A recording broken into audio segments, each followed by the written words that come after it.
Okay, hi everybody. I'm going to do a demonstration using color pencils and the grid method. So if you're using color pencils, you can watch. I think it's pretty self-explanatory, but we decided with this image of this lion that I'm going to make the lion in warm colors. So I like to just pull out the colors that I'm going to use for color pencils or oil pastels and not have to worry about any of the other colors. I also took out a bunch of shades of blue.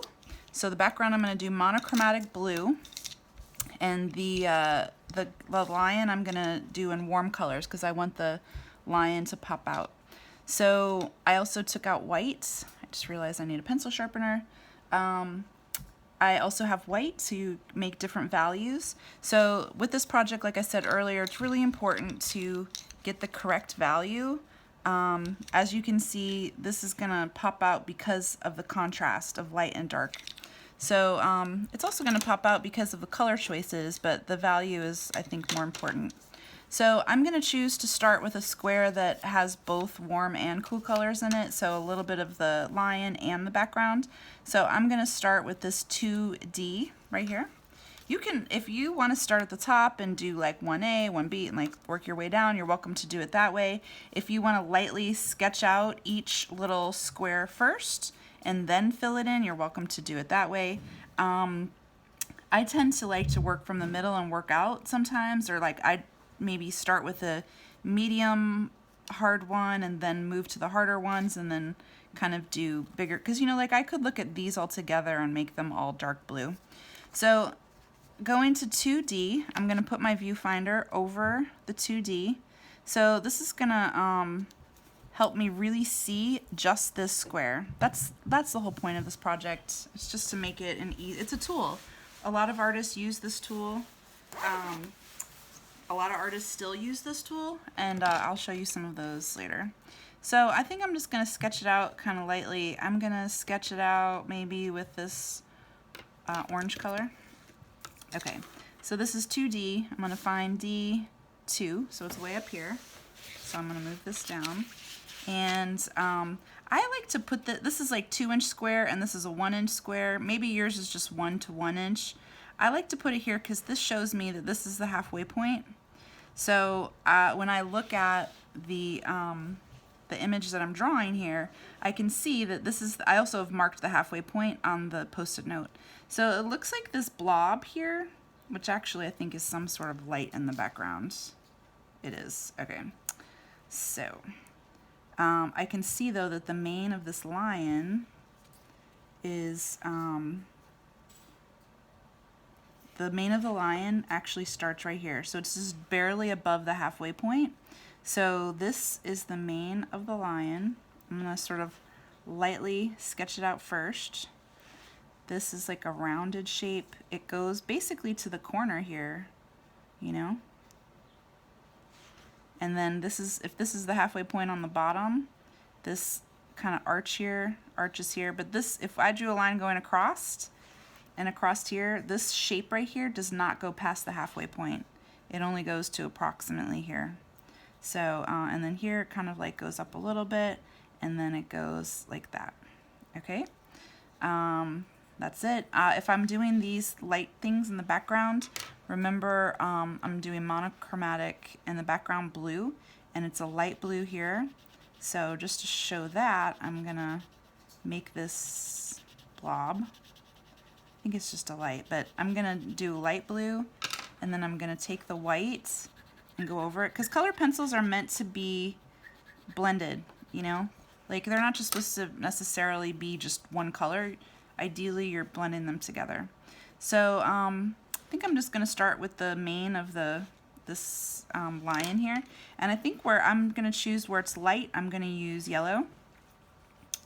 So here I go with like the yellow. I might even go over it with some white to make it lighter. And I'm also, as you can see, I'm going, when you're drawing or coloring in hair, I would go in the direction that's growing. And it seems like this lion's mane is sort of like growing out of his head and up and over. So I'm doing it this way. just sort of show the direction of the hair like that. And just for effect, I'm gonna blend in some of this orange, because you can see that there's some little darker areas that show the different, like the value is darker and it's showing the texture of the hair. Because, you know, probably now that I'm looking at it, it's actually sort of this, it's more curly, so it's more fuzzy. I could even, after I use this color, I could take some of maybe this shade of orange and go in, because you can see it's a little bit darker here, a little darker here. So I'm just going to go in with this as well.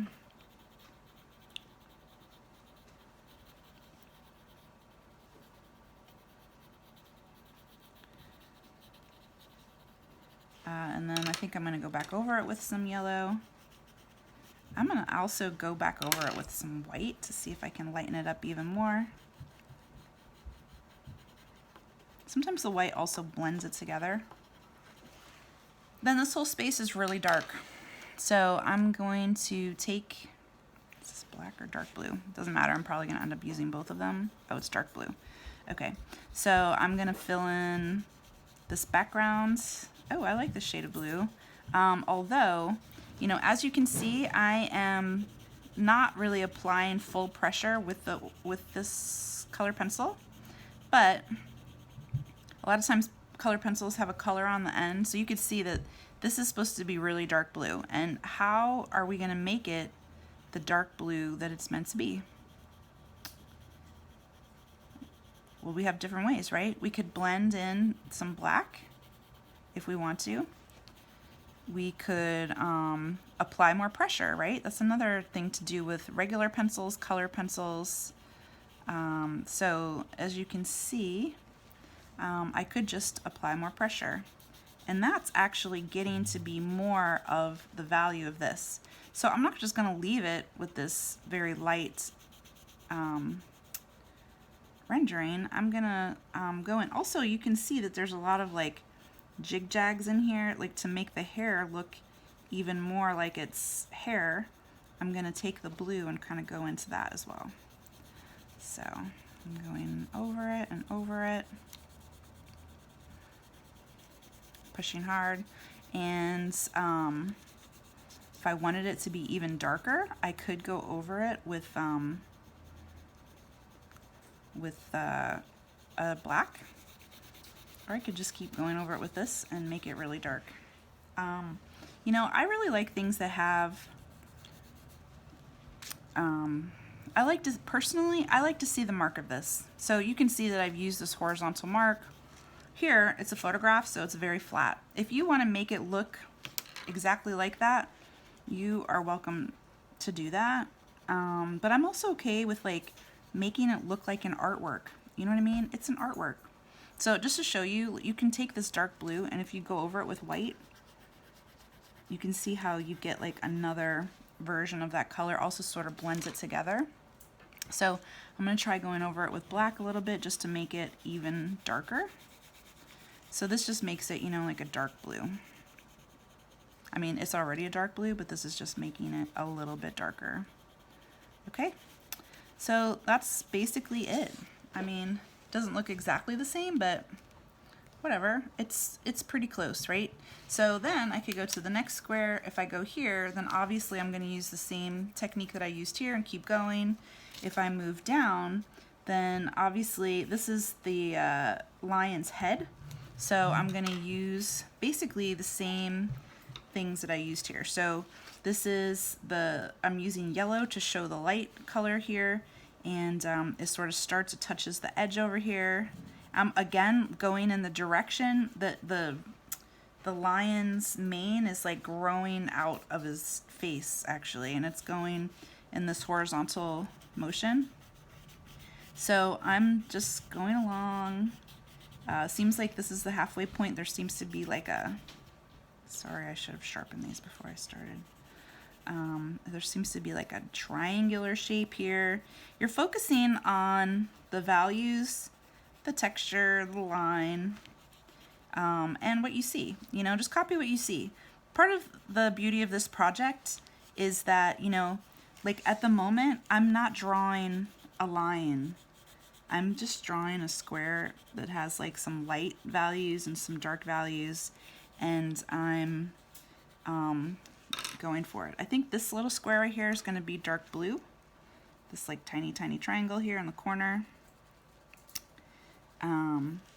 Although this, I think that's actually part of the lion's face. Is it? Oh yeah, so it's part of his face. I'm not going to make that part blue because this is part of his face. So I'm going to make this darkness dark red. Because it's still, like, I want to remember I'm using warm colors for the lion. Okay, so this goes about to the halfway point. I might even want to make this even darker. I don't know if I have a darker red. Another little tip that I do a lot with this project is I flip it upside down. So sometimes when we flip things upside down, then it's even easier to sort of see like, oh, okay. I mean, it's that much more that you are not paying attention to what it is and you're just drawing what you see. So that's what this tool is very good at that. It just helps you to not think about it, because a lot of times, you know, our brain gets in the way of making good art, and that's absolutely what I don't want to happen.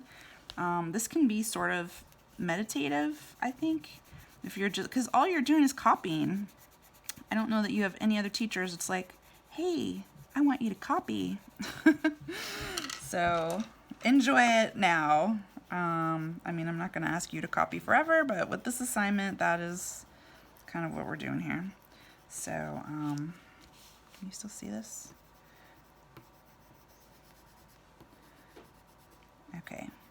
You know, now that I'm doing this in color pencil and I'm ignoring my child and the dinner that I'm supposed to feed him, I like having fun with this. I didn't really plan on finishing this project because I want to do the painting that I started, and I'm really excited about that. But now that I've started this, I'm like, I kind of like this lion. And this is fun to make it with the warm and cool colors. I think it's going to come out good. Okay. And, you know, you can also, like, maybe I get it done this much, you know, and then I move on to some other parts. I can always go back to different parts and clean it up in the end. Okay, so far I've done D2 and D3. You can see the similarities between these two, correct? Okay, so good luck if you're using color pencil. I'm going to make another demonstration with watercolor and another demonstration with paints. And if you're using pencil, it's regular pencil, it's the same thing, but you really have to focus on the value. Well, you're focusing on the values no matter what. This is the one with pencil that I started. Actually, I didn't start it, another student started it, but you can see the top half is finished. Yesterday I had Jonah, my 8-year-old, do this square, which is 9D. And so I think that all things considered, this is 9D, he did a decent job, because the whole point is to make the dark parts dark and the light parts light, and that looks like he did. It's gonna totally look like a tree. I even, like I said, I kind of even like the texture that he made here. So, you know, think about when you're doing your the technique of the color pencil or the paint or the pencil or whatever, you know, it can be expressive. That doesn't mean that I don't want you to pay attention to craftsmanship, but yeah. Okay, if you have any questions, email me, and I look forward to seeing you soon. Okay, bye guys.